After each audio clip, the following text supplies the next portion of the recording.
going to go quickly over the assembly for your Korbanth Y3. It is fairly straightforward. I've just got two little bits here that I used to put them together. Very small Allen key. This is used for the screw here on the top of the control box. And then I just use this bit from my multi-set, but you can get a Allen head similar to this one that fits it, and that is for the retention screw that goes right there and holds the chassis in place. Assembly is extremely easy. Take the chassis itself. I usually make sure the kill plug is in. The only thing to watch is these magnets right here on the top of the two switches. They're about flush with the actual hilt itself. So if they catch on the insertion, pull it back out. Do not jam it in, or else you'll knock those magnets off. And gluing those little suckers back on can be tedious, because if you get too much glue, you'll glue the switch together and then the switch won't work. So I take that, line up the two switches right around dead middle. This retention screw is not meant to push the chassis. There is, and I'll pull it back, that hole right there. The set screw is meant to basically fit down into that to keep the chassis from turning or pulling in and out. So it's not exactly there to keep it from slopping around in the hilt itself, even though it shouldn't. And then it's just bring it to about snug and then kind of back it off about a 1/16 to 1/8 of a turn. And again, the chassis has a little bit on it. You can hear it maybe. But when the pommel goes on, you'll be just fine. Next up would be the actual control box. I usually have to lay the hilt down for this because that screw here is so darn tiny. Take my Allen key.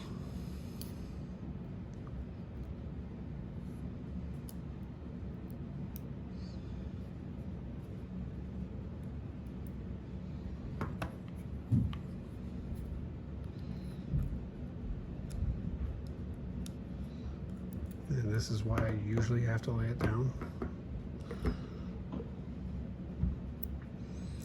because when I put it on, I inevitably knock that screw out of the control box.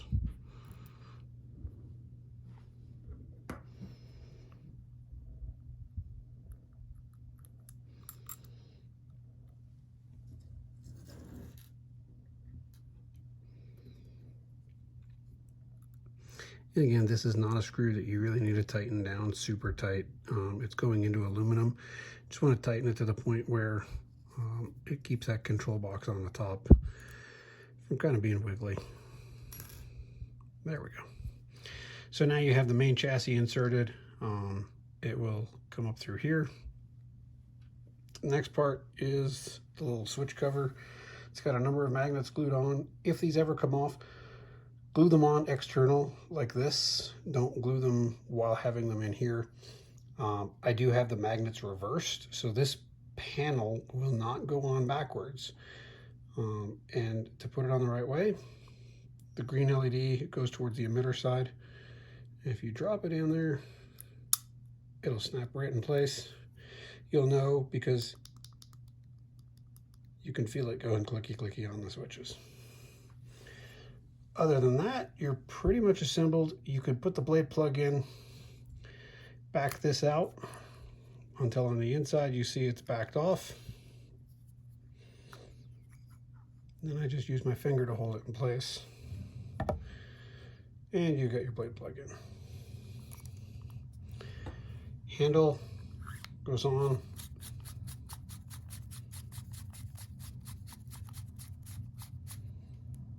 And screws down. Early on in the prep for the hilt, I did align one of the grips with the control box because as it came from Korbanth, none of them are ever lined up. I've worked on a number of these and they all needed a little bit of clocking to bring that grip in line with the box, which makes it a little more towards screen accurate. Right now, vented pommel, but you can change that out for the non-vented pommel if you're using it for display. And if you don't want the blade plug, you can switch out the emitters, which is basically done by removing your thumb screw. Drop out the plug and then grab the two of these together. You pull them out, put down the FX emitter, and then you basically take this piece, slip it over the little button that's kind of sticking up there. Again, kind of hold them together, and then they slide in.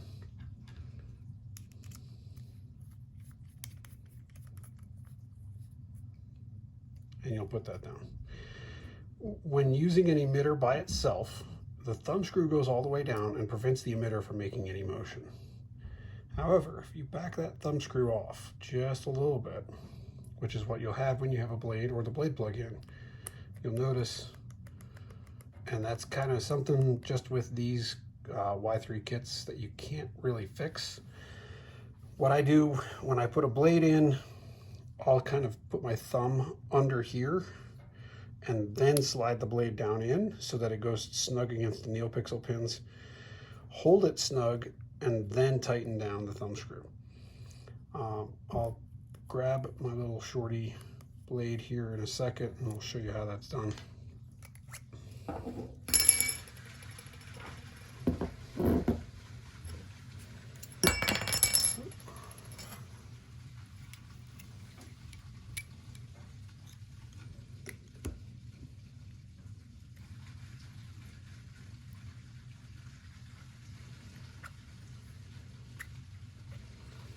And when doing a blade, taking it in or out, always make sure the thumb screw is in. It just prevents the emitter piece from coming fully out.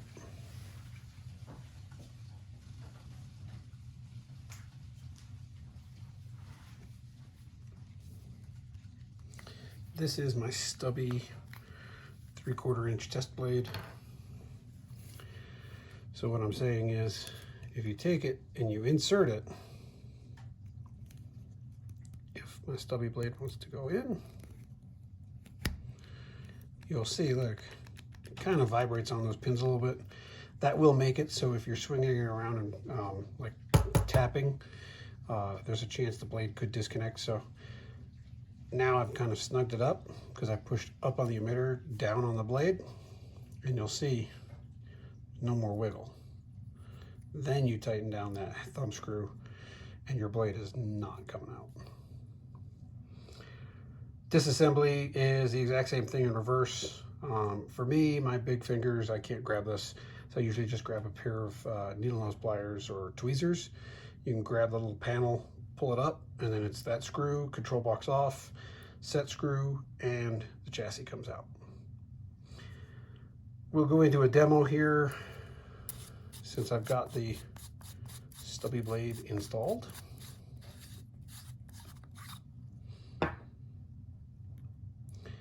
And I will give you a heads up, I am not an expert on golden harvest operation. Kill key is a 1.3 millimeter recharge port kill key. Easy to lose. Not going to say I have not dropped this thing on the floor at least 5 times while building this and then go, where'd it go? So when you take it out, by all means, put it in your pocket, put it somewhere safe, because that is the kill key for it.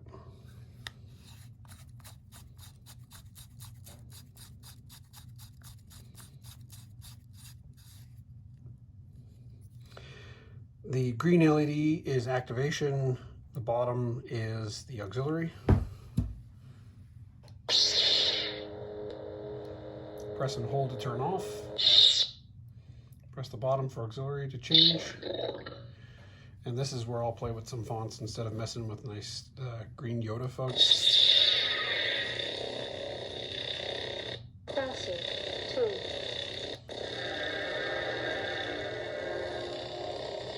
A quick double tap on the power changes the background feature. And it single tap on the power changes the on-top figure. So you'll see now the white strobe seems to have gone away.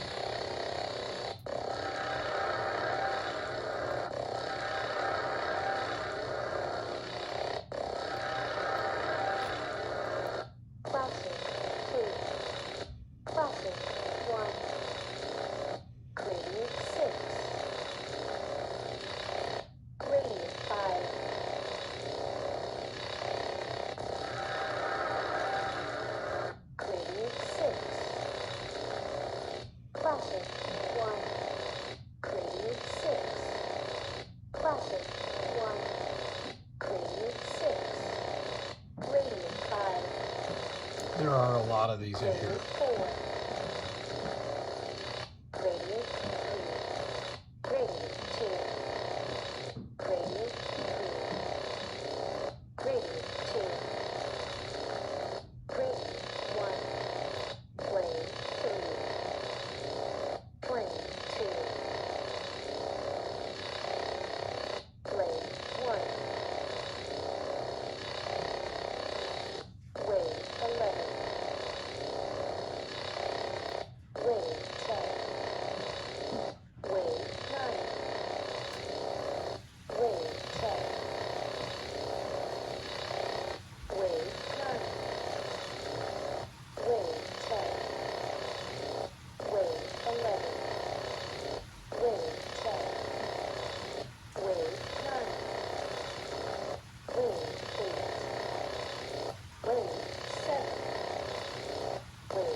Here's those on top effects again.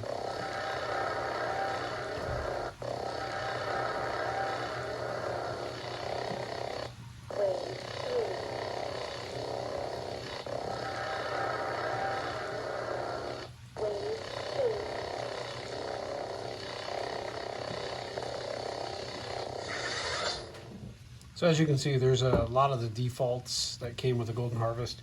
It is on the NeoPixel extended profile. So if you don't want all of these, by all means, change the config over to the basic NeoPixel. And if you do so, the Yoda style is the Blade 1 style under extended. So you could just copy it over on the SD card to the standard NeoPixel one, the basic, and get those effects. But yeah, I think that's about it. I do have your full length 3/4 inch blade here. It's running at, I think it's 26 or 27 inches in total length. Just a little hard to use that on my bench here for the blade display that we were just doing. So I think that's all I had that I wanted to cover. By all means, if there's any questions, drop me a line.